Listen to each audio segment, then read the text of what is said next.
नमस्कार दोस्तों, आप देख रहे हैं ज्ञान पाथ, जहां हम ज्योग्राफी, पॉलिटी, इकोनॉमी और हिस्ट्री को कहानियों और एनिमेशन के साथ आसान बनाते हैं। तो चलिए शुरू करते हैं। अब तक हमने समझा भारत का स्वरूप और नागरिकता। अब सवाल उठता है, अगर आप भारत के नागरिक हैं तो आपके अधिकार क्या हैं? सरकार क्या क्या नहीं कर सकती और आम नागरिक को संविधान कौन सी ताकत देता है? इन सभी सवालों का जवाब छुपा है मौलिक अधिकारों में। ये वही अधिकार हैं जो भारत के हर नागरिक को सीधे संविधान से मिलते हैं। 12. राज्य की परिभाषा। अनुच्छेद 12 बताता है कि मौलिक अधिकारों के संदर्भ में राज्य किसे कहा जाएगा। राज्य में शामिल हैं केंद्र सरकार, राज्य सरकार, संसद और विधान मंडल, सभी स्थानीय प्राधिकरण। मतलब साफ है, अगर कोई सरकारी संस्था आपके मौलिक अधिकारों का उल्लंघन करती है तो आप उसे चुनौती दे सकते हैं। 13. मौलिक अधिकार सर्वोच्च। अनुच्छेद 13 कहता है, कोई भी ऐसा कानून जो मौलिक अधिकारों का उल्लंघन करता है वह शून्य वॉइड होगा। बहुत महत्वपूर्ण बात, संविधान भी ऐसा संशोधन नहीं कर सकता जो मौलिक अधिकारों को खत्म कर दे। यही आधार बना बेसिक स्ट्रक्चर डॉक्ट्रिन का। समानता का अधिकार। अनुच्छेद 14-18।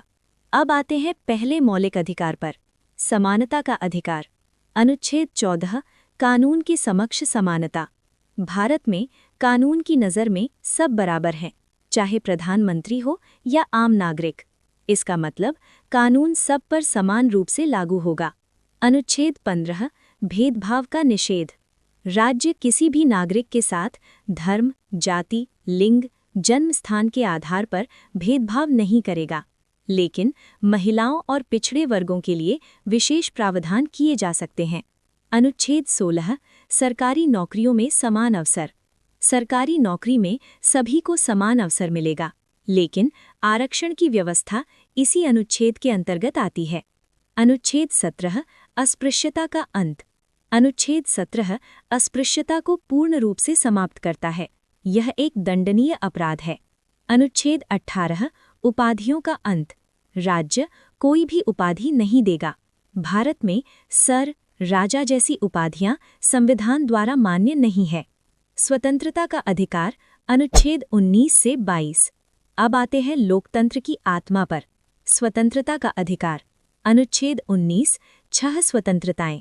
भारतीय नागरिकों को 6 स्वतंत्रताएं प्राप्त हैं। अभिव्यक्ति की स्वतंत्रता, शांतिपूर्ण सभा, संघ बनाने की स्वतंत्रता, आवागमन की स्वतंत्रता, निवास की स्वतंत्रता, पेशा चुनने की स्वतंत्रता। ये स्वतंत्रताएं पूर्ण नहीं हैं, इन पर युक्तिसंगत प्रतिबंध लगाए जा सकते हैं। अनुच्छेद 20, अपराधों से सुरक्षा। बिना कानून अपराध नहीं, एक अपराध की 2 सजा नहीं, आत्म अभियोग के लिए मजबूर नहीं किया जा सकता। अनुच्छेद 21, जीवन और व्यक्तिगत स्वतंत्रता। यह अनुच्छेद संविधान का हृदय है। अनुच्छेद 21 कहता है, कानून द्वारा स्थापित प्रक्रिया के बिना किसी को जीवन या स्वतंत्रता से वंचित नहीं किया जा सकता। इसके अंतर्गत आते हैं जीवन का अधिकार, गरिमा का अधिकार, शिक्षा का अधिकार, निजता का अधिकार। 21A, शिक्षा का अधिकार। 6 से 14 वर्ष तक के बच्चों को निःशुल्क और अनिवार्य शिक्षा। 22, गिरफ्तारी से सुरक्षा। गिरफ्तार व्यक्ति को कारण बताया जाएगा, वकील से मिलने का अधिकार होगा, 24 घंटे में मजिस्ट्रेट के सामने पेश किया जाएगा। शोषण के विरुद्ध अधिकार। अनुच्छेद 23-24। अनुच्छेद 23, मानव तस्करी का निषेध। बेगार, बंधुआ मजदूरी पूरी तरह प्रतिबंधित है। अनुच्छेद 24, बाल श्रम निषेध। 14 वर्ष से कम आयु के बच्चों से खतरनाक उद्योगों में काम नहीं कराया जा सकता। धार्मिक स्वतंत्रता का अधिकार। अनुच्छेद 25-28। भारत एक धर्मनिरपेक्ष राष्ट्र है। अनुच्छेद 25, धर्म मानने की स्वतंत्रता। अनुच्छेद 26, धार्मिक संस्थाओं का प्रबंधन।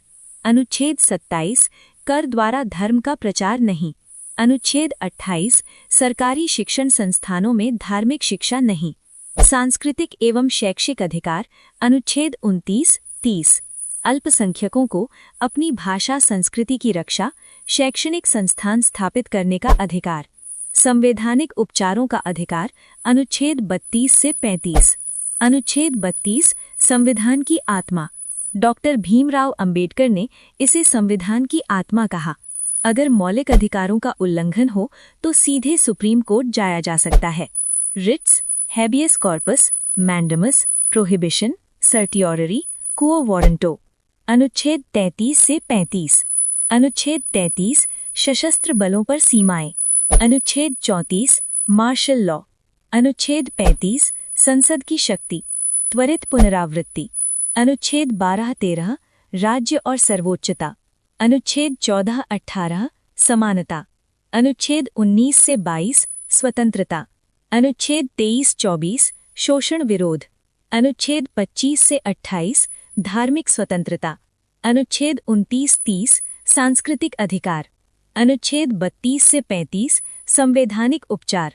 अगले भाग में हम अनुच्छेद 36 से 51 यानी नीति निर्देशक तत्वों को बिल्कुल एग्जाम ओरिएंटेड और आसान भाषा में समझेंगे।